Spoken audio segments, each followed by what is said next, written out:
Kashi news channel, सच है तो बोलेगा। लगातार बढ़ती महंगाई, डीजल, पेट्रोल और सीएनजी की आसमान छूती कीमतों के कारण वाराणसी सहित पूरे प्रदेश का टैक्सी उद्योग आज गंभीर आर्थिक संकट से गुजर रहा है। विगत कई वर्षों से टैक्सी संचालक पुराने किराए पर ही कार्य करने को मजबूर थे, जिससे उनके सामने परिवार का भरण पोषण करना भी कठिन हो गया था। इसी गंभीर समस्या को लेकर वाराणसी टूरिज्म एसोसिएशन द्वारा एक होटल में एक महत्वपूर्ण प्रेस वार्ता एवं बैठक का आयोजन किया गया। बता दें कि बैठक में बड़ी संख्या में टैक्सी संचालकों और विभिन्न टैक्सी संगठनों के प्रतिनिधियों ने भाग लिया। प्रेस वार्ता को संबोधित करते हुए एसोसिएशन के अध्यक्ष प्रणय रंजन सिंह ने कहा कि वर्ष 2018 के बाद पहली बार टैक्सी किरायों में वृद्धि की जा रही है। उन्होंने बताया कि पिछले 8 वर्षों में महंगाई कई गुना बढ़ चुकी है।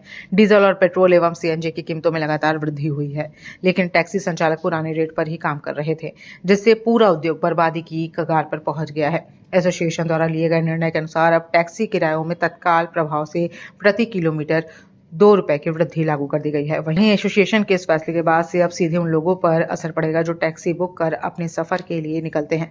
फिलहाल जिस प्रकार डीजल पेट्रोल के दामों में बढ़ोतरी हो रही है, ये तो एक दिन होना ही था। प्रेस वार्ता डीजल की रोज बढ़ती, पेट्रोल की रोज बढ़ती कीमतों के मद्देनजर बनाई गई है और हम लोग 2018 के रेट पे काम कर रहे हैं आज तक। तब से हम लोग को रेट बढ़ाने का मौका इसलिए नहीं मिला कि बीच में कोरोना की मार आ गई, उसके बाद मंदी आ गई। तो अब हम लोगों ने फैसला लिया है कि हम लोग 2 रुपए प्रति किलोमीटर प्रति टैक्सी का रेट बढ़ा दे रहे हैं। बाकी रनिंग किलोमीटर जस की तस है, जैसे 200 किलोमीटर की लोकल में रनिंग होती रही, आउट स्टेशन में 250 किलोमीटर की रनिंग होती है, वो वैसे ही चलेगी।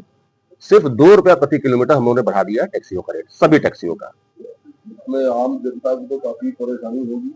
आम जनता को लगभग 200 रुपए का खर्चा आएगा एक्स्ट्रा, 200 से 300 रुपया चलने में। और हम लोग इस समय वन टाइम टैक्स से ही मारे हुए हैं।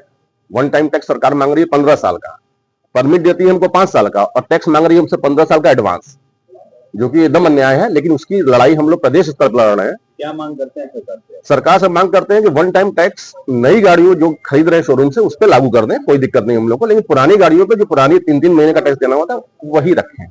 अगर आपकी मांगे नहीं मानी जाती तो अगला कदम क्या होगा? हम लोग की मांगे नहीं मानी गई है। हम लोग आंदोलन बहुत दिन से कर रहे हैं और हाईकोर्ट में केस भी किए हुए हैं हम लोग। सरकार ने कहा है कि हम सोचेंगे, लेकिन होता क्या है, निर्णय ये लखनऊ पे केंद्रीय स्तर स्टेट लेवल पे लेना है। तो किसी भी आरटीओ के पास हम जाते हैं तो कहता है ठीक है हम आपकी मांग भेज दे रहे हैं, लेकिन हो कुछ नहीं रहा है।